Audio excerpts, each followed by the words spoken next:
Mesdames et messieurs, bonsoir et bienvenue à votre émission Tout savoir sur l'immigration. Mon nom c'est François Jean-Denis, consultant canadien accrédité en immigration, à la mise en onde de Junie Limage, au micro 2, Michel Jean. Bonsoir. Bonsoir maître François Jean-Denis, bonsoir Junie, bonsoir à vous tous et à vous toutes. Alors comme vous l'entendez, nous sommes là et pour vous présenter votre émission Tout savoir sur l'immigration. Alors, vous cherchez des réponses pour toutes vos questions. Maintenant, c'est le moment de ne pas vous faire déranger. Restez calme. Écoutez-nous avec beaucoup d'attention. Hier, à mon émission Bouquet évangélique, je vous avais promis une émission extraordinaire aujourd'hui. Alors, et vous savez, Maître Jean-Denis, il est en demande un peu partout. Alors là, aujourd'hui, il va vous en parler, surtout pour les gens qui ne savent à quel c'est vrai, les gens qui sont aux États-Unis, alors restez là.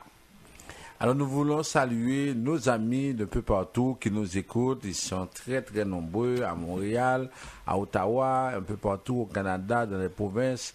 On a des clients qui sont à Halifax, qui sont en Alberta et on vous salue. On sait que vous êtes toujours branchés, même si des fois il y a un décalage horaire. On salue également ceux qui sont aux États-Unis.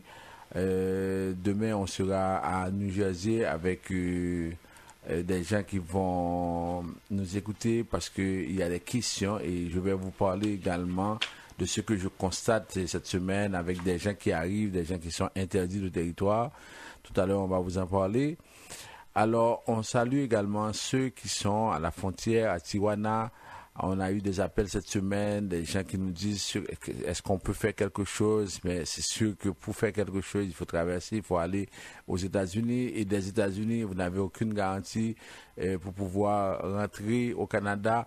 Alors, c'est sûr qu'ils nous appellent, mais on leur dit c'est pas évident parce que dans la situation qu'on est actuellement, on ne peut pas parce que là, c'est... des fois, il y en a qui demandent si on va avoir une demande, on peut faire une demande de considération humanitaire pour eux. Non, vous êtes à l'étranger, ça ne s'applique pas. Alors, c'est clair, on comprend votre situation, mais ce n'est pas évident et nous ne sommes pas là pour vous dire des choses qui ne fonctionnent pas. Ceux qui sont au Mexique, au Chili, au Brésil, un peu partout en Amérique centrale, en Amérique du Sud, en Amérique latine, ceux qui sont là et qui se posent des questions, alors oui, on vous comprend également, mais... Et des fois, c'est des choix extrêmement difficiles. Vous avez quitté Haïti pour aller quelque part. Mais si vous sentez que ça ne fonctionne pas, à un moment bien déterminé, il faut faire un choix. Parce que rester là-bas, vivre dans des conditions infrahumaines, c'est pas intéressant. Alors, on vous dit de faire ce choix-là. On est rendu au mois de mars. On est au 3e mois, à la fin du 3e mois de l'année. Et la semaine prochaine, c'est le mois d'avril. Alors, vous voyez, il faut prendre des décisions, il faut faire des choix. Ceux qui sont en Haïti, qui sont un peu partout, et dans le département du Sud, avec Radio Macaya, dans le département de l'Ouest, Radio Solidarité, département du Sud-Est, Radio Télé Express, et en même temps, département de... Et je parle du plateau central, avec Radio Levé Campé. Alors, tous ces gens-là qui nous écoutent et qui aimeraient aujourd'hui trouver une information pouvant les aider à sortir de cet enfer, de cette situation extrêmement compliquée. Alors, on vous dit chapeau, on vous dit qu'on est conscient de votre réalité et chaque fois qu'il y a des informations, des événements pouvant vous aider, on va le faire. Alors, ce soir, à l'émission, comme Michel disait, c'est une émission spéciale parce qu'on va vraiment vous parler de choses très sérieuses. Alors, il y a quelques nouvelles qu'on va partager avec vous. Ensuite, on va faire un rappel des nouvelles les plus importantes. On va vous parler du salon, on va prendre le temps de vous parler aussi de la rencontre de demain pour les gens de New York, de Brooklyn, de New Jersey, parce que c'est fait dans l'après-midi. Et une fois que, par exemple, vous qui êtes ici, vous avez des parents qui sont là-bas, et je vais vous expliquer pourquoi il faut leur dire de venir à la rencontre, parce que j'ai vu des choses cette semaine, des gens qui se sont fait interdire l'entrée à la frontière parce qu'ils n'ont pas rempli les conditions, parce qu'ils n'ont pas suivi les principes. Alors, on va vous parler et à ce moment-là, on va voir ce qui est possible. Alors après, il y aura par exemple des questions. Si vous avez des commentaires à faire, vous pouvez appeler et ça nous fera plaisir de parler avec vous. Alors on prend la première pause à l'émission. Tout de suite après, on y revient. Oui, frère Bob, les temps sont durs. Michel Studio de Beauté pense à ses clients. Pour vous, les belles créoles, lavage simple, $20. Permanente, $35. Et pour vous, messieurs, coupe pour enfants, $8. Adultes, $10. Lundi et mardi. Allez vite, car c'est pour un temps limité. 91 37 P9 au coin de la 46e. Téléphone 514-321-9415. Camarade, sac passé, comment y est? Enfin, oui, et vous-même. Mon cher, on se maintient. Je suis venu faire des recharges de minutes pour ici et pour Haïti. Tu connais déjà les numéros. C'est via Aven. Seulement à Unitransfert, oui. Comment ça? Pourquoi Unitransfert? Oh, t'es pas au courant, mon cher. Ce ne sont pas toutes les compagnies qui livrent en Haïti le montant de minutes mentionné sur leur reçu. Elles promettent un montant alors qu'en réalité, elles livrent un autre bien inférieur sur le cellulaire du client. Ah ah, je comprends maintenant pourquoi depuis quelque temps, tous les clients qui viennent au magasin répètent sans arrêt, c'est bon mini-transfert. Bon mini-transfert. À Unitransfert, pas menti. Le montant inscrit sur votre facture ici est livré sans aucune retenue en Haïti. Donc, pour vos recharges de minutes ici et en Haïti, dites toujours bon mini-transfert. De plus, Unitransfert reste le meilleur choix pour les transferts d'argent et de nourriture en Haïti. 514 852 86 48. Montréal, écoutez ça. Recrutement, orientation de carrière, programme de formation, démarrage d'entreprise. C'est la 3e édition Educomax, une nouvelle branche de Vision Max Service, salon d'emploi de la diversité et de l'intégration. Alors, le 27 mai 2017, de 9h à 17h, au collège Rosemont, 6400, 16e avenue, entrée gratuite. Info 438 876 9398.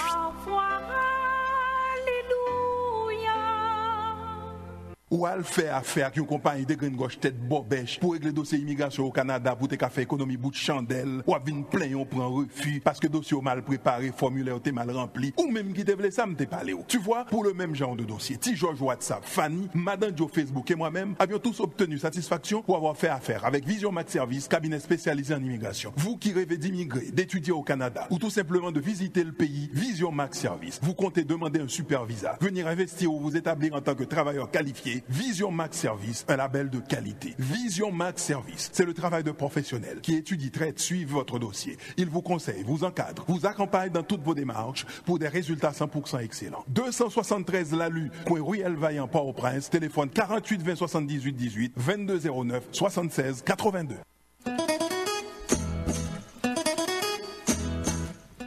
Vous suivez votre émission Tout savoir sur l'immigration.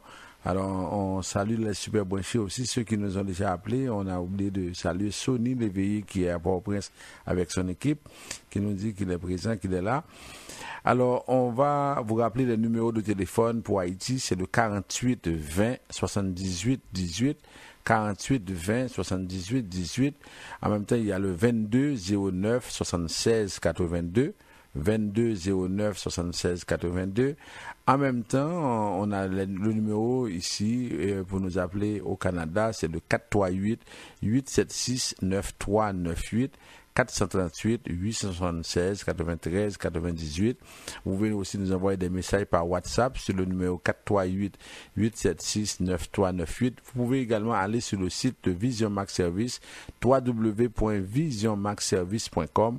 Vous allez avoir des informations sur l'immigration au Canada. Vous allez voir comment le site vous permet d'avoir les détails, tous les détails nécessaires pour votre démarche en immigration. Alors, vous avez tous les moyens pour nous rejoindre, pour nous parler, pour nous envoyer des courriels. C'est info@visionmaxservice.com. Alors, on va commencer avec les nouvelles. On apprend que le nombre de demandes d'asile pour les Mexicains a fortement augmenté depuis le mois de décembre, quand le gouvernement de M. Justin Trudeau a levé l'obligation pour les citoyens de ce pays d'obtenir un visa pour venir en territoire canadien.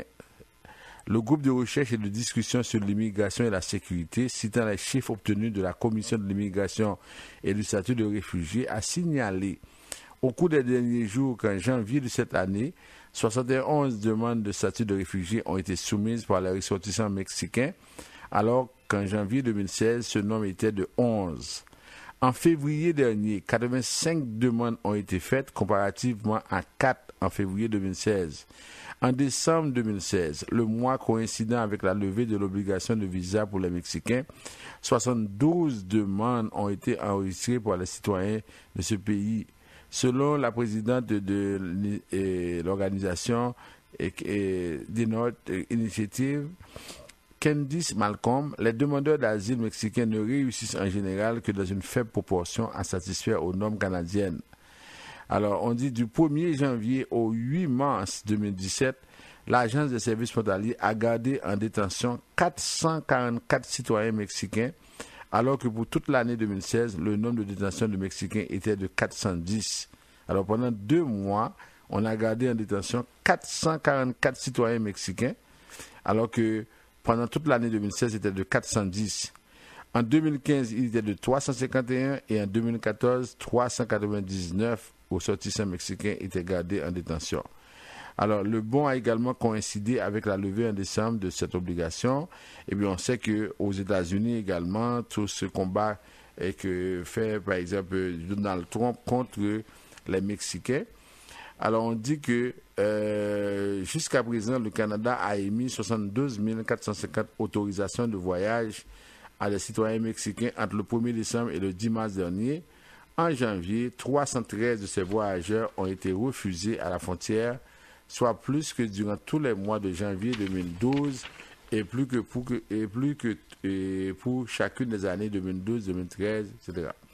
Le ministre de l'Immigration, M. Ahmed Hussein, a déjà dit que son ministère surveille la situation.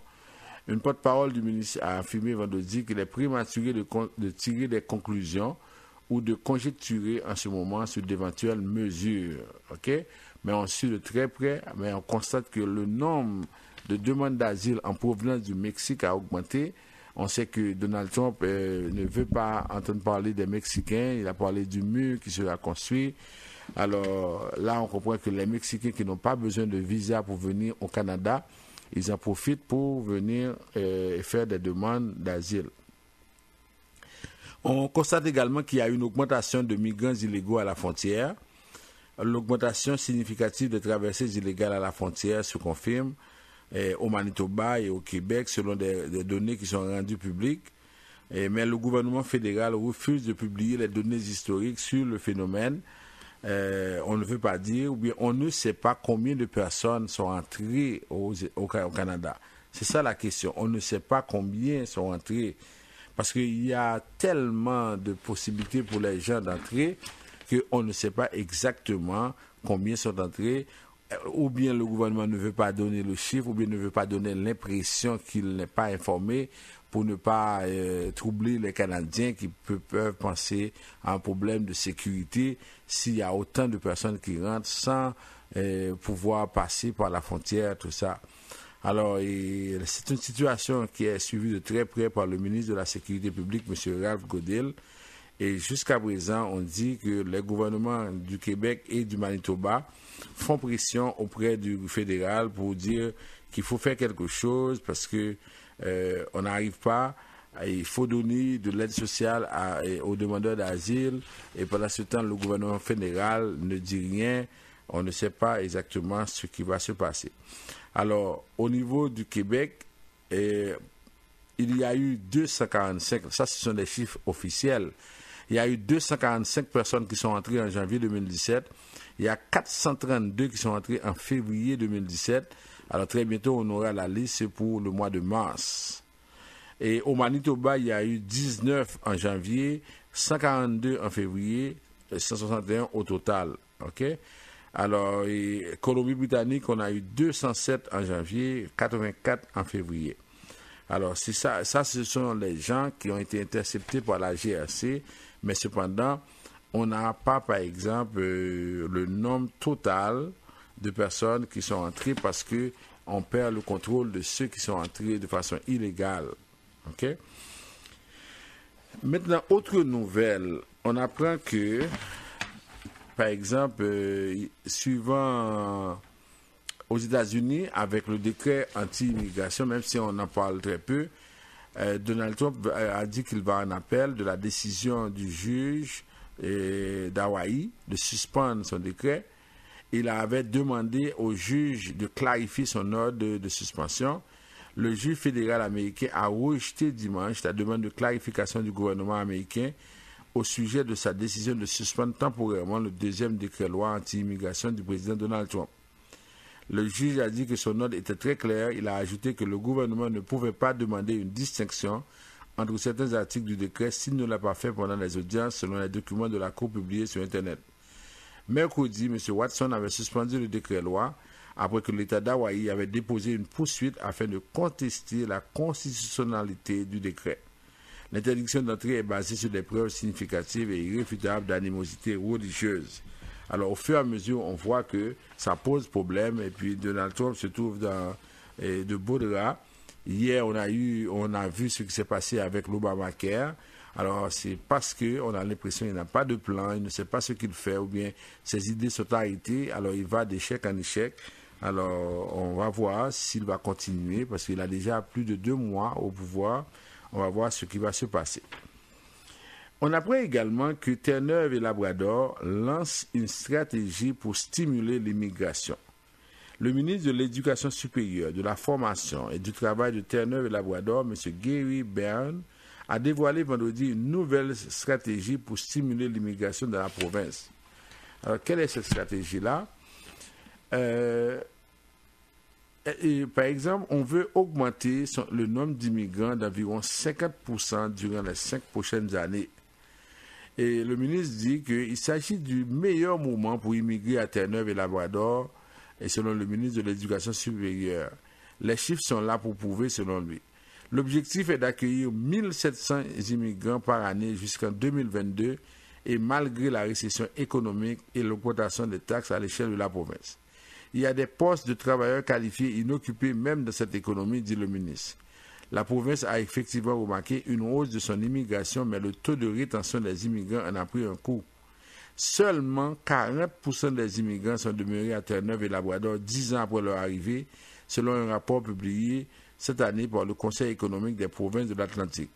L'étude indique également que 58% des immigrants sont restés dans la province 5 ans après s'y être installés. La nouvelle stratégie du gouvernement comprend 39 initiatives, dont 24 qui devaient être mises en branle dans les prochains mois. On trouve la promotion du multiculturalisme dans le système scolaire, l'envoi de délégués dans plus de conférences à travers le monde, ainsi qu'un désir de travailler de plus près avec les employeurs partout dans la province pour cibler les domaines en manque de travailleurs. Le gouvernement dit avoir d'abord l'intention de combler ces emplois avec des résidents locaux, mais ensuite de faire appel à des travailleurs qualifiés de l'extérieur. En 2015, la province a accueilli 1122 nouveaux immigrants. Alors pour ceux qui sont à l'étranger, surtout les gens qui nous écoutent en Haïti, maintenant c'est presque le temps de dire adieu au programme du gouvernement du Québec parce que ça ne fonctionne plus. Alors, vous voyez, il y a d'autres provinces qui sont à la recherche de travailleurs qualifiés. Alors, lorsque, par exemple, vous nous appelez pour dire oui, j'aimerais, par exemple, faire une demande de résidence permanente, alors on va à ce moment-là travailler regarder dans les autres provinces comment ça se fait et on est en mesure de vous orienter, de vous dire ce que vous devriez faire. OK? Alors, c'est ça. Ça nous permet d'arriver à la province du Québec, on en parlait. Et on dit que même si Québec est en train de faire la promotion de la résidence permanente, ça ne suffit pas pour retenir les étudiants étrangers au Québec. Alors, le ministère de l'Immigration du Québec a signé une entente avec Québec International pour accroître la présence des étudiants internationaux qui étudient actuellement dans la région de la capitale nationale et de Chaudière-Appalaches. L'entente de partenariat de 3 ans entre les deux institutions mise sur la promotion de la résidence permanente auprès des étudiants internationaux pour les inciter à demeurer au Québec une fois leurs études achevées. Alors, un plan a été mis en place. Il prévoit une augmentation à 500 du nombre de certificats de sélection du Québec pour ces étudiants, la tenue de séances d'information, le déploiement, des choses. On prévoit beaucoup de choses. Mais ce qui arrive, c'est comme tout à l'heure, on parlait de Terre-Neuve et Labrador, c'est la même chose pour Québec. Québec a un sol migratoire négatif. Ça veut dire que si Québec reçoit chaque année 50 000 personnes, il y a presque 30 000 qui ne restent pas, qui vont soit en Ontario, qui vont soit en Alberta. Pourquoi? Parce que ce sont des gens, pour la plupart, qui viennent pour travailler en français, et chaque fois qu'ils frappent à une porte pour trouver du travail, on leur dit, est-ce que do you speak English? Alors que ces gens-là ne sont pas venus pour parler anglais, pour travailler en anglais, ils sont venus pour travailler en français. Lorsqu'ils ont été sélectionnés, c'est à la base de leur connaissance en français. D'ailleurs, depuis le 8 mars, le gouvernement du Québec a augmenté les critères en mettant, en exigeant C1, C2, les domaines des critères avancés pour la maîtrise du français. Alors, on sélectionne les gens parce qu'ils maîtrisent le français. Arrivés au Québec, on leur dit qu'il faut apprendre l'anglais. Alors, les gens disent que au lieu d'apprendre l'anglais au Québec, on préfère aller en Ontario, aller en Alberta. Là, on va pratiquer l'anglais correctement, on va parler l'anglais, on va vivre en anglais et puis on va travailler en anglais. Alors, ça, c'est une des raisons pour lesquelles les gens ne restent pas au Québec. OK? Alors, parce que dès qu'on est devenu résident permanent, au nom de la Charte canadienne des droits et libertés, on n'est pas obligé de rester dans cette province-là. On peut aller partout où on veut, et dans n'importe quelle province. Et par exemple, même si on a été choisi pour Terre-Neuve et Labrador, le lendemain, on peut aller, par exemple, au Québec, ou bien on peut aller en Ontario, en Alberta, comme on veut. Alors, c'est ça la situation. Le Québec se retrouve dans cette situation-là. Et puis, il y en a qui ne tolèrent pas cette chicane de dépendance, cette chicane sur la langue, cette chicane sur la question de charte, de ceci, de cela. Ça veut dire que, et encore, la province du Québec, c'est la province qui taxe les gens et qui fait payer plus de taxes aux gens. Alors, on se retrouve avec tellement de problèmes. À ce moment-là, le Québec se plaint que ces gens-là ne restent pas dans la province et on se retrouve avec un sol migratoire négatif. Et c'est pourquoi on est en train de mettre des structures en place pour essayer de retenir les étudiants étrangers. Mais la plupart vont devenir résidents permanents et après, ils s'en vont en Ontario, ils s'en vont ailleurs parce qu'il y a trop de problèmes à ce niveau-là. Encore une autre chose au Québec, on a parlé de la situation des élèves sans papier. Pour régulariser le statut des élèves sans papier, les libéraux au niveau du Québec avaient dit dans leur campagne électorale qu'ils allaient régulariser le statut, mais jusqu'à présent, rien n'a été fait. Alors, actuellement, il y a le projet de loi privé de Québec solidaire qui ramène à l'avant-scène une promesse libérale non tenue. Et la loi modifiant l'instruction publique afin que tout élève de moins de 18 ans ait droit à la gratuité des services éducatifs prévus par cette loi sans qu'il soit nécessaire qu'il soit citoyen canadien ou résident permanent. Alors on dit on devrait avoir une loi au Québec qui permet à tout élève d'aller à l'école, qu'il soit résident, qu'il soit citoyen, qu'il soit étranger. Dès qu'il est ici, c'est un peu comme les États-Unis. On sait, par exemple, en France, avec Marine Le Pen, par exemple, qui mène malgré tout dans les sondages, on sait que Marine Le Pen a dit si un parent vient avec un enfant et cet enfant ce parent n'a pas de statut, l'État ne doit pas scolariser l'enfant. C'est-à-dire que le parent a fait le choix de vivre illégalement, on ne devrait pas le faire. Alors au Québec, on ne le dit pas, mais dans les faits, on voit qu'il y a des situations qui arrivent. C'est pourquoi Québec solidaire a déposé ce projet de loi pour dire que ça devrait être obligatoire.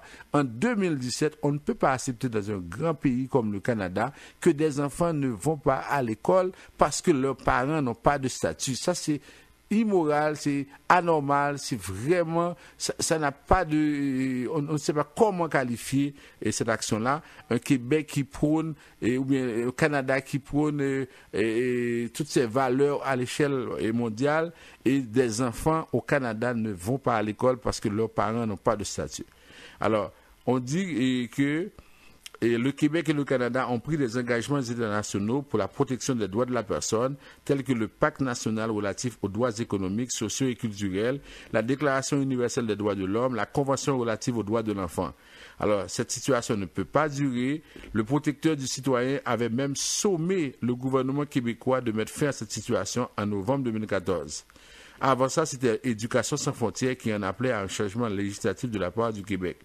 La centrale syndicale et des syndicats du Québec a également fait plusieurs représentations en ce sens. Alors, c'est un dossier qui ne peut plus traîner.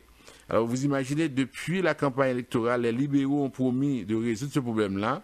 Jusqu'à présent, il y a des enfants ici au Québec qui ne vont pas à l'école et on ne dit rien, absolument rien, tout simplement parce que leurs parents n'ont pas, par exemple, de statut. Monsieur François Blais, qui était ministre de l'Éducation au Québec, avait déposé un projet de loi. Il avait prévu des mesures pour régulariser la situation, mais ce projet de loi est mort au feuilleton. On dit qu'il ratissait trop l'âge, puis on a jeté le bébé avec l'eau du bain. Maintenant, Sébastien Proulx, qui a pris le relais au ministère de l'Éducation, souligne que Québec est sensible à la situation et pourtant il n'y a toujours rien sur le radar jusqu'à aujourd'hui. Alors là maintenant on dit trop c'en est trop. Alors voici des inégalités et ces gens-là en campagne électorale ils vont nous promettre monts et merveilles, ils vont raconter n'importe quoi et des fois les gens ils sont naïfs et puis ils ne prennent pas conscience qu'il y a des choses qui devraient être réglées qui ne sont pas réglées. Alors à ce moment-là on continue à voter. Regardez des enfants qui sont ici au Québec et qui grandissent sans avoir la possibilité d'aller à l'école.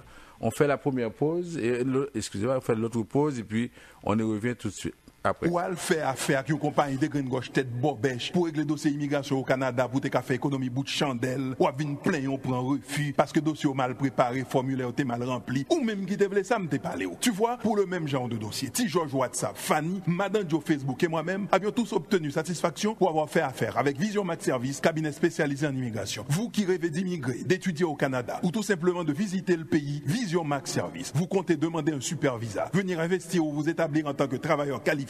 Vision Max Service, un label de qualité. Vision Max Service, c'est le travail de professionnels qui étudie, traite, suivent votre dossier. Il vous conseille, vous encadre, vous accompagne dans toutes vos démarches pour des résultats 100% excellents. 273 Lalu, coin Ruelle Vaillant, Port-au-Prince, téléphone 48 20 78 18 22 09 76 82. Vous suivez votre émission Tout savoir sur l'immigration. On fait pour vous le rappel des nouvelles les plus importantes. D'abord au niveau des visas de visiteurs, c'est très bientôt, c'est la fête de Pâques. C'est déjà trop tard pour la fête de Pâques. Maintenant, on met le cap sur la fête des mères ou bien sur les grandes vacances. Alors maintenant, vous voulez faire une demande de visa de visiteur, c'est le moment de nous contacter. Nous, on va regarder avec vous votre situation. Souvent, les gens nous viennent nous voir et nous disent, oui, on a besoin d'un visa et on veut que, par exemple, nos parents arrivent ici et c'est important pour nous, etc. Mais au fond, on voit que les gens ne comprennent pas dans quelles conditions on donne un visa à un étranger. Alors, souvent, ils ne sont pas qualifiés pour faire la demande de visa. Parce que des fois, on voit des gens qui ne travaillent même pas. Et je parle des gens qui sont à l'extérieur du pays. Ils ne travaillent pas, ils ne font rien. Quand quelqu'un vient nous voir, on dit, oui, je veux inviter, par exemple, Madame Y. Madame Y a 40 ans. Madame Y ne travaille pas. Madame Y n'a pas de compte en banque. Elle ne fait rien. Elle n'a jamais voyagé, tout ça. Alors, vous imaginez déjà quel agent d'immigration donnerait un visa de visiteur à cette personne?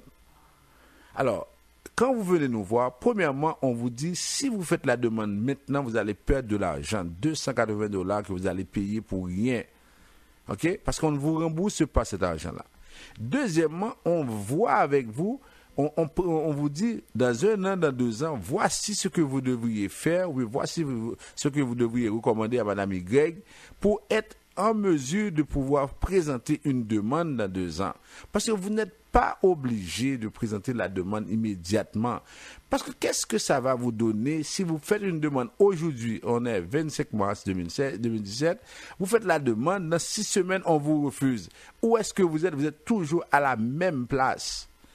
Vous n'avez pas changé de place, vous êtes toujours là, vous êtes toujours au pays que vous n'aimez pas. Alors, à ce moment-là, on vous dit, au lieu de penser que ça devrait se faire rapidement, prenez le temps de préparer le dossier, prenez le temps de construire, de faire quelque chose. Et à ce moment-là, dans 1 an, dans 2 ans, vous pouvez présenter un dossier. Et quand il y a moins de demandes au bureau des visas, ça joue en notre faveur. Ça veut dire que si chaque jour, par exemple, vous avez 200 demandes multipliées par $280, vous voyez combien d'argent le bureau des visas au Canada et en Haïti, par exemple, combien d'argent il empoche. Et sur les 200 demandes, on donne 20 ou bien 30 visas.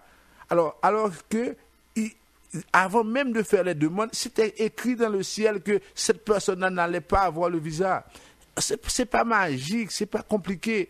On donne un visa quand on a la garantie que la personne va retourner dans son pays. C'est ça la politique canadienne des visas. C'est défini clairement. On ne donne pas un visa à quelqu'un si on sait pertinemment que cette personne va rester au Canada. Lorsque quelqu'un vient ici, il reste, l'agent d'immigration se dit « Je me suis trompé de bonne foi, je ne pensais pas que la personne resterait, mais malheureusement, elle est restée, mais là, je me suis trompé de bonne foi. » Mais quand les conditions sont évidentes, on dit « Quelqu'un qui ne travaille pas, qui n'a rien, ça veut dire, messieurs, dames, on vous dit... Faites attention, évitez ces choses-là. Et c'est à la diaspora, ce sont les gens d'ici qui paient tout, qui paient tout ça, parce qu'on est obligé d'envoyer de l'argent pour faire une demande alors que ça ne fonctionnera pas. Alors, on va faire, écoutez bien, si la situation économique en Haïti s'améliorait, ou bien dans n'importe quel autre pays s'améliorait, vous voyez, regardez, les Chiliens n'ont pas besoin de visa pour venir au Canada. Les Mexicains, maintenant, n'ont pas besoin de visa. Alors, il faut maintenant des demandes d'asile, et lorsque le nombre de demandeurs d'asile va atteindre un niveau record, à ce moment-là, on va imposer à nouveau un visa aux Mexicains. Alors, si votre situation économique était correcte, vous n'auriez pas besoin de visa et vous viendriez ici au Canada, vous ne resteriez pas parce que vous êtes incapable de vivre chez vous.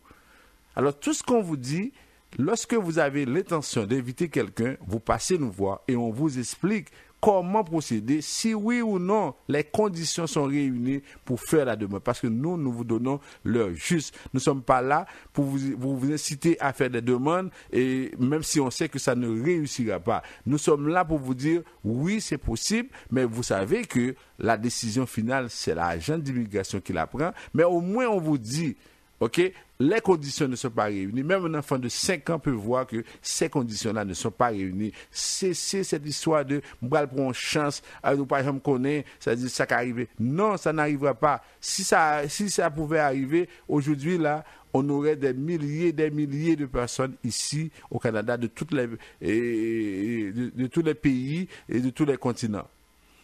Maintenant, pour les gens qui veulent faire des permis d'études, parce que pour beaucoup de jeunes aujourd'hui qui sont là, imaginez des jeunes qui sont à l'étranger, qui se posent des questions, qui se demandent, finalement, même après avoir terminé leur secondaire, on ne sait pas ce qu'on peut faire, on ne sait pas comment on va pouvoir trouver et avoir la possibilité d'étudier, parce qu'on a été à des écoles, à des universités pour trouver une place, on ne peut pas.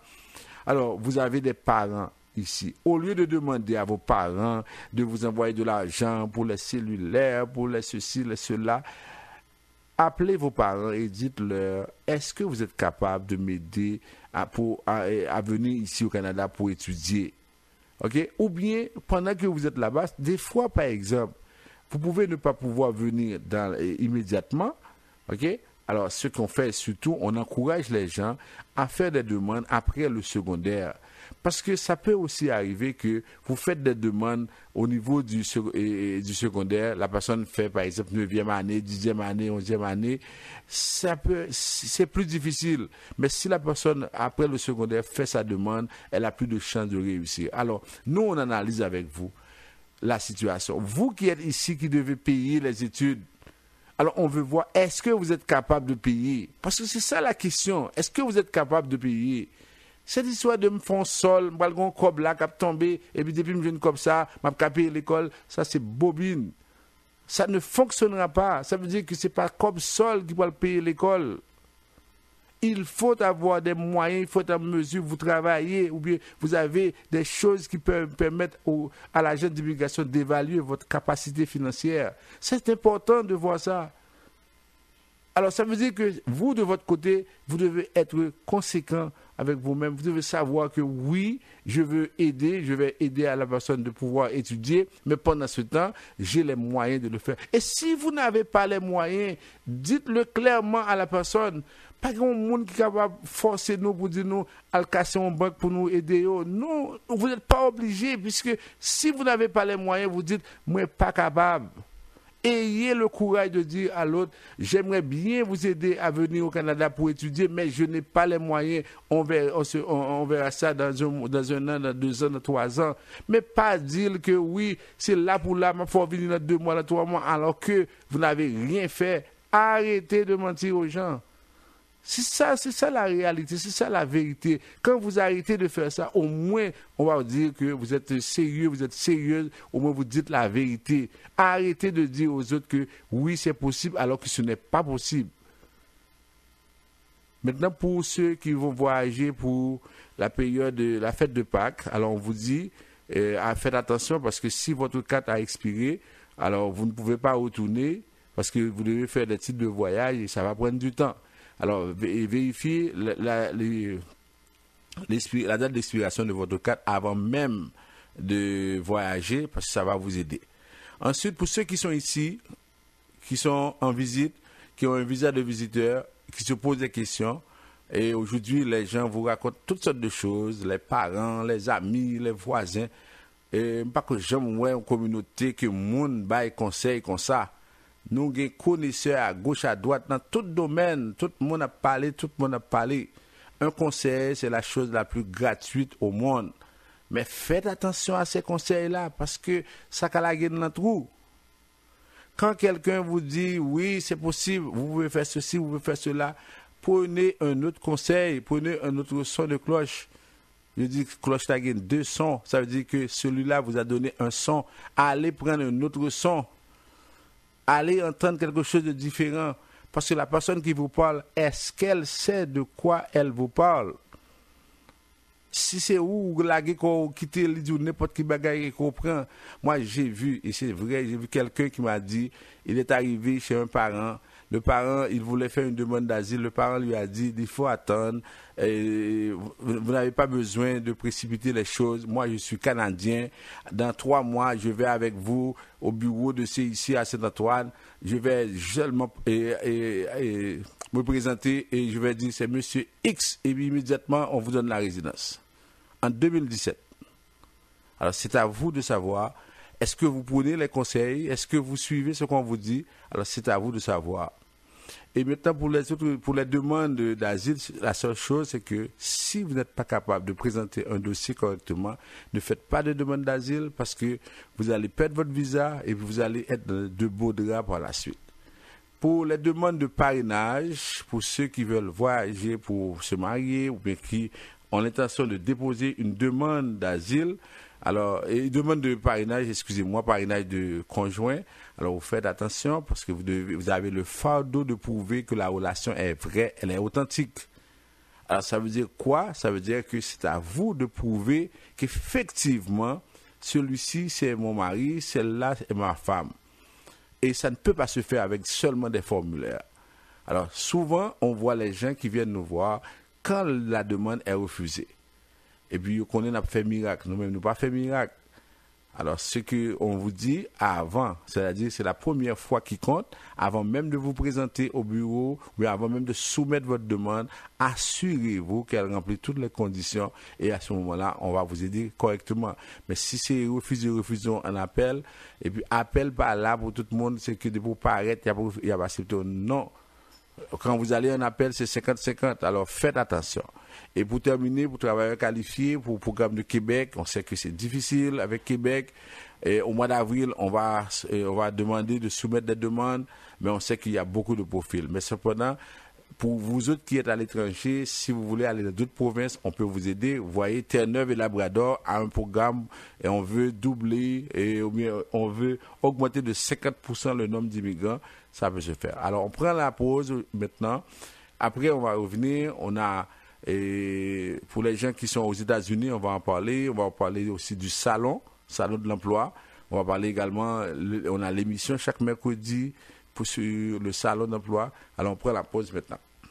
Oh, l'amitié, ça passé. À pas m'barrer, sans gain au prix, c'est comme ça. Mon cher, imagine-toi que je reviens d'un bureau de change pour convertir des dollars canadiens en US. Parce que ma mère attend un transfert. Le taux est tellement élevé, je vais vérifier ce que je peux trouver ailleurs. Et après, tu iras où pour le transfert? À Unitransfer, mon cher. Arrête de te casser la tête, de courir à gauche et à droite et de te mettre toute cette pression. Va directement à Unitransfer avec tes dollars canadiens. Tu y trouveras un taux très avantageux. Ne l'oubliez pas. Unitransfer vous propose un taux très avantageux tous les jours pour vos transferts. Et puis, pied bœuf pour pied bœuf. Puis on prend le cas pratique. Info 514 852 86 48.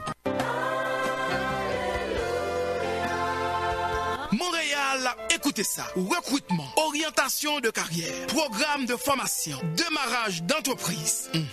C'est la 3e édition Educomax, une nouvelle branche de Vision Max Service, salon d'emploi de la diversité et de l'intégration. Alors, le 27 mai 2017, de 9h à 17h, au collège Rosemont, 6400, 16e avenue, entrée gratuite.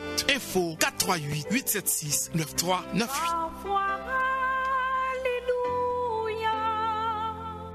Ou al faire affaire avec une compagnie de graines gauche tête bobèche pour régler dossier immigration au Canada pour te faire économie bout de chandelle ou vinn plein on prend refus parce que dossier mal préparé, formulaire t'es mal rempli ou même qui te voulait ça me t'es parlé. Tu vois, pour le même genre de dossier, Ti George WhatsApp, Fanny, Madame Joe Facebook et moi-même avions tous obtenu satisfaction pour avoir fait affaire avec Vision Max Service, cabinet spécialisé en immigration. Vous qui rêvez d'immigrer, d'étudier au Canada ou tout simplement de visiter le pays, Vision Max Service, vous comptez demander un super visa, venir investir ou vous établir en tant que travailleur qualifié. Vision Max Service, un label de qualité. Vision Max Service, c'est le travail de professionnels qui étudie, traite, suivent votre dossier. Il vous conseille, vous encadre, vous accompagne dans toutes vos démarches pour des résultats 100% excellents. 273 Lalu, coin Ruelle Vaillant, Port-au-Prince, téléphone 48 20 78 18 22 09 76 82. Vous suivez votre émission Tout savoir sur l'immigration. On vous rappelle les numéros de téléphone à partir desquels vous pouvez nous rejoindre. Le 438-876-9398, 438-876-93-98. En Haïti, on a 2 numéros, le 48-20-78-18, le 22-09-76-82.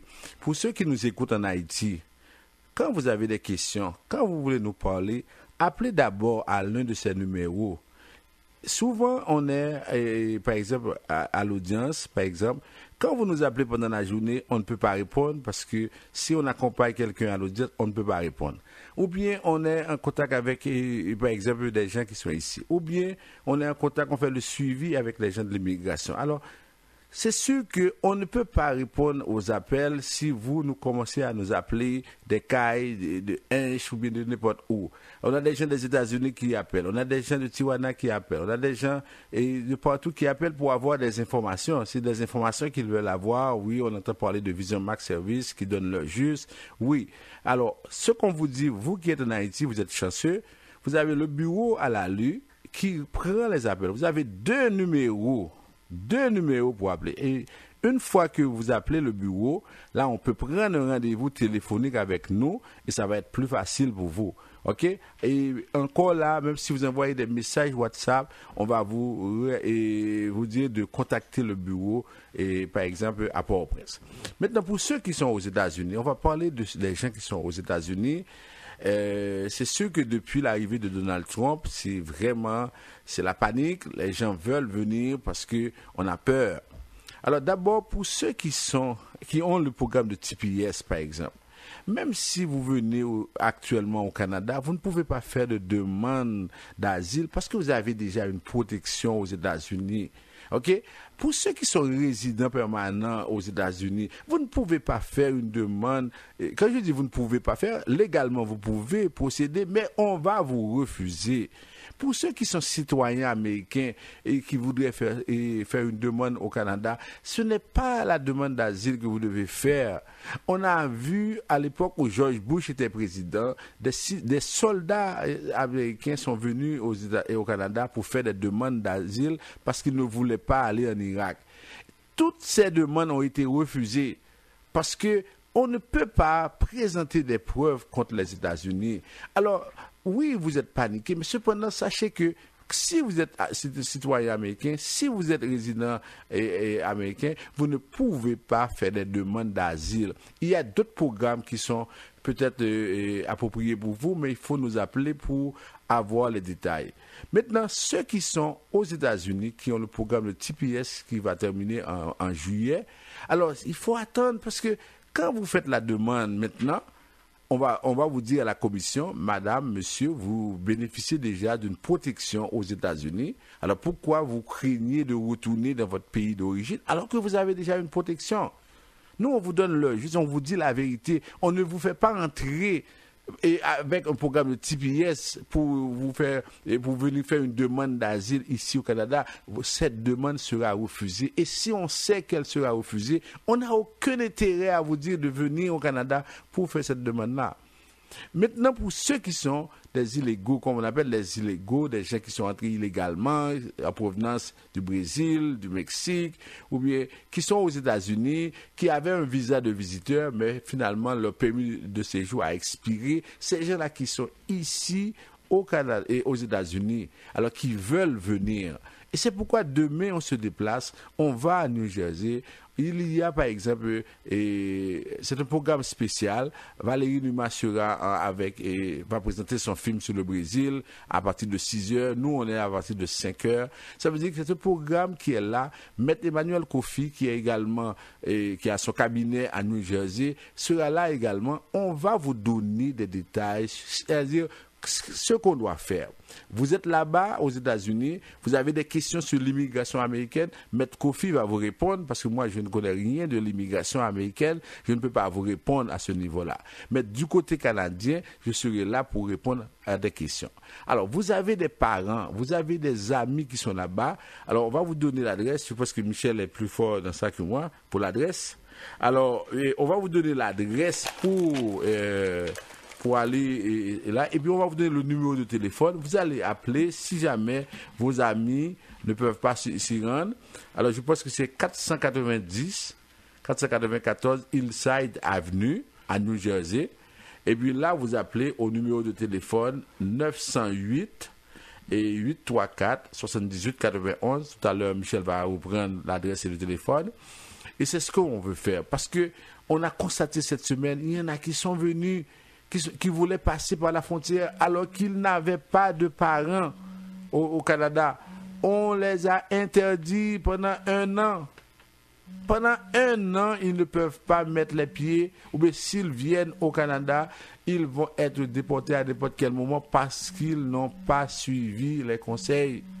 Si nous pas gagné parents, parents, ça veut dire papa, maman, frère, soeur, neveu, nièce. Si nous pas gagné parents, pas bon ici, et que nous venons sous frontière là, ils ne peuvent pas quitter nous entrer, et en même temps, nous ne pouvons pas passer de l'autre côté nous connaissons, parce que nous avons interdit nous de territoire pour 1 an. Est-ce que nous attendons ça? Est-ce que nous avons dit ça? Et bien ensuite, les gens qui viennent ça, qui a couru, gonfler quoi, dans Praïda, capitaine aide juridique, est-ce que nous connaissons ça pareil pour nous? Est-ce que nous avons quitté après 2 mois, 3 mois de passer l'audience et puis refuser nous? Ça ne va le faire, Kounia là, finalement. Nous allons courir aller chercher mariage, nous allons courir faire ceci, courir faire cela. Mais qui ça va le ban nous? Alors nous dit que puis nous avons couru pour la pluie aux États-Unis pour nous venir tomber dans la rivière ici. Prends précaution, c'est pas possible. Là où il y a des parents, des familles, 40 ans, 50 ans pour être des gens qui t'a occupé des fonctions dans le pays, qui étaient médecins, qui étaient ingénieurs, qui étaient agronomes, qui étaient comptables, ils ont retrouvé avec 2 petits, 3 petits aux États-Unis. Et puis, qui ça vous fait? Mais ils ont quitté l'autre monde peut-être, et puis ils ont fait n'importe qui demande, et puis après 4 mois, 5 mois, ils ont retrouvé au Canada avec le même problème là. Mais il est le temps pour nous dire que nous faisons pour nous résoudre nos problèmes. Nous ne pouvons pas aller d'échec en échec. Persévérer dans l'erreur, tant que je dis, c'est diabolique, c'est pas normal. Alors, je pense que nous disons ça, nous parler avec nous. Et puis pour demain, enfin Michel va nous adresse là avec téléphone là, pour nous aller. Alors c'est demain, si vous avez des gens qui habitent New York, New Jersey, Boston, alors demain c'est une occasion pour demander à ces gens-là d'aller faire un petit tour à New Jersey. Alors, l'adresse, c'est 490 494 Hillside Avenue. Hillside, H-I-L-S-I-D-E Avenue. Et c'est à New Jersey, demain. Alors, entre 17h à 18h, alors Maître Jean-Denis va être sur place. Si vous avez des amis, parce que là, surtout, depuis déjà 2-3 semaines, nous recevons beaucoup d'appels des gens, même des gens qui ont leur résidence veulent venir au Canada. Alors demain, il va être sur place. Alors si vous avez des gens aux États-Unis qui sont dans ces coins-là, vous pouvez demander à ces gens de se rendre là-bas, car Jean-Denis va être là avec d'autres avocats qui sont aux États-Unis. Donc, entre 17h et 18h. Et de 18h à 20h, bon, il y a quand même Valérie Neymar qui va présenter un film qui a tourné sur les Haïtiens vivant au Brésil. Ça va être une bonne occasion. Et puis, il y a un téléphone. Pour le téléphone aux États-Unis, et prenez plume et papier, c'est 908 834 78 91. Et 908 834 78 91. Alors, cette annonce, on l'a fait hier. Il y a beaucoup de gens qui ont appelé déjà aux États-Unis. Alors, c'est une occasion pour vous. Et si vous avez des gens vivant aux États-Unis, demandez-leur de se présenter demain à compter de 17h pour ne pas manquer une minute dans la présentation de Maître François Jean-Denis. Michel, vous préférez dire 5 heures oui. Pour pas gagner. Alors, si vous dites 5 heures, il y a des gens qui prennent à 5 heures du matin. Oui? Non, 17 heures, il y a des gens qui vont venir à 7 heures. Oui. Alors, vous préférez dire 5 heures, 5 heures pour 6 heures. Oui. Alors, là, ça va être plus facile pour comprendre. Pour plus de précision. Pour plus de précision. Bon. Alors, c'est 5 heures pour 6 heures. Et bien, c'est pour venir bien avant. Ça, parce que pour pas. Et au dernier moment, etc. Alors, ça. Pour les gens qui nous écoutent en Haïti, là, j'ai eu 2-3 appels, les gens qui nous demandent le numéro de téléphone, surtout quand Jean-Denis vient juste de dire de téléphoner d'abord le bureau. Alors, en Haïti, c'est 48 20 78 18. 48 20 78 18. Et l'adresse du bureau en Haïti, c'est 273 La Lue. C'est au coin de Ruelle Vaillant. Mais avant d'aller au bureau, parce que là maintenant, les gens se rendent là-bas sans téléphoner. En pile, mon après dans le bureau. Des fois, c'est mieux nous bailler un petit coup de téléphone. Vous comprenez, nous tous voulons venir au Canada, mais bailler un petit coup de téléphone avant de se rendre là-bas. Bon. Oui, avant les questions, Michel, dernier rappel parce que le 27 mai, on a le salon d'emploi. 27 mai au Collège Rosemont, le salon d'emploi. Alors déjà, il y a des exposants, des employeurs qui seront présents pour donner du travail. Alors, chaque mercredi de 7h à 7h30, on fait une émission sur le salon d'emploi. On vous invite à écouter, mais en même temps, on vous invite aussi à aller sur le site www.educomax.com. Vous allez tout savoir sur le salon. Et on a même des rubriques qui parlent de l'employabilité. Et il va y avoir vraiment des conférenciers, des conférencières pour vous présenter et pour vous donner par exemple des idées, soit sur les carrières, soit sur l'intégration, soit par exemple des personnes qui vont parler en ressources humaines, etc. Même pour la question de l'entrepreneuriat, on aura également des sujets. Alors, n'oubliez pas, notez cette date, le 27 mai, de 9h à 5h au Collège Rosemont. Ça, c'est un rendez-vous et c'est un samedi, il va faire beau. Organisez-vous pour être là pour ce salon d'emploi. Et c'est gratuit et vous n'avez rien à payer. Alors, si vous êtes quelqu'un qui vous avez la difficulté peut-être à trouver un travail, vous voulez vous orienter, vous avez besoin de l'aide, c'est le moment de le faire le 27 mai, d'autant plus c'est au Collège Rosemont, c'est en plein cœur de Montréal, 6400 16e avenue. Alors, rentrée, c'est gratuite pour 3e édition présentée par Educomax, une nouvelle branche de Vision Max Service. Bon, alors, et c'est pas... Bon, j'ai pas de questions, c'est surtout... j'ai un commentaire. Alors, Maître François Jean-Denis, félicitations pour votre émission. Alors, Maître Jean-Denis, moi, je suis canadienne, québécoise de souche. Mon mari, c'est un Haïtien, c'est un médecin. Et j'ai beaucoup voyagé avec lui. On a fait les Antilles, on a fait l'Europe. J'ai été plusieurs fois en Haïti accompagné de mon mari, Maître Jean-Denis. Et j'écoute régulièrement ton émission, à cause de mon mari surtout, j'écoute régulièrement ton émission. Tantôt, j'étais en train de t'écouter, mais là, je me dis, il faut que j'appelle à la radio.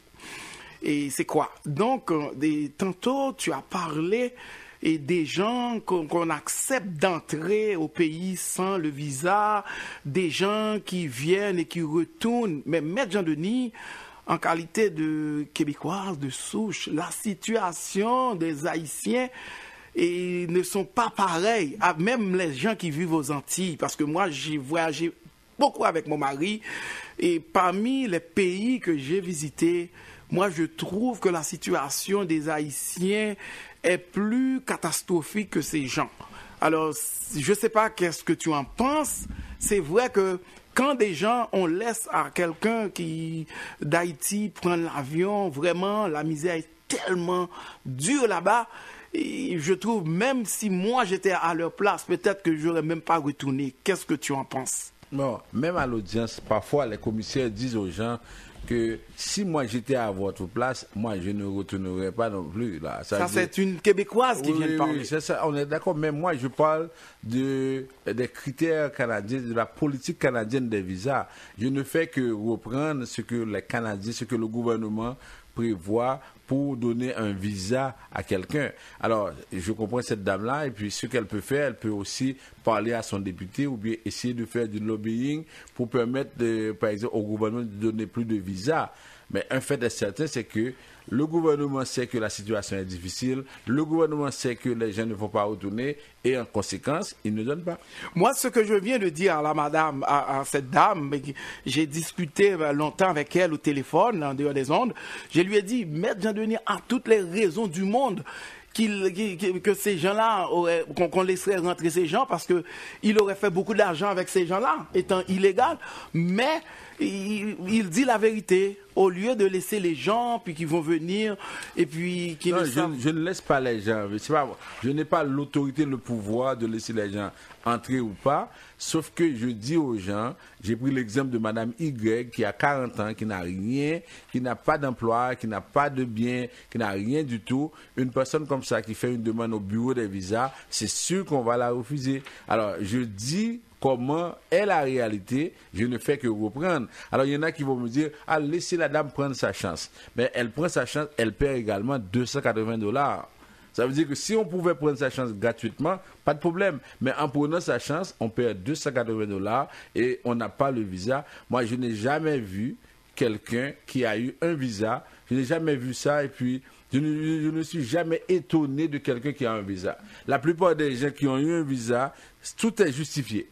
Moi, je n'ai jamais vu une personne qui a eu un visa et que j'étais surpris. Non, j'ai trouvé que les conditions étaient réunies. Alors, ce qu'on doit dire aux gens, c'est que presque quotidiennement, tu accompagnes les gens, alors, et tu vis presque tous les jours des situations avec des gens qui n'ont pas statut, des gens... Oui, je comprends leur situation et c'est pourquoi je dis ça. Bon. Alors, et je ne sais pas s'il y a... Si on peut prendre une question. Oui, il y a des gens qui appellent. Une petite question. Vision Max Service, bonsoir. Bonsoir. Bonsoir, ça va bien? En dehors des Antilles, je parle avec Michel. Ah, ok, pas de problème. Alors, c'est tout pour aujourd'hui. Alors, on se retrouve samedi prochain pour une émission similaire. Alors, on vous dit demain, on sera à New Jersey pour le programme. Alors, Michel vous donnera les détails tantôt. Merci, à la semaine prochaine. Alors, pour les gens qui veulent, si vous avez des gens aux États-Unis, par exemple, et des gens qui n'ont pas statut, des gens qui aimeraient ça rentrer au Canada, et qui sont à New York, à New Jersey, à Boston. Alors, demain, à compter de 17h, à compter de 5h PM, alors, Maître Jean-Denis, accompagné de quelques avocats des États-Unis, il va être au 494 Hillside Avenue à New Jersey.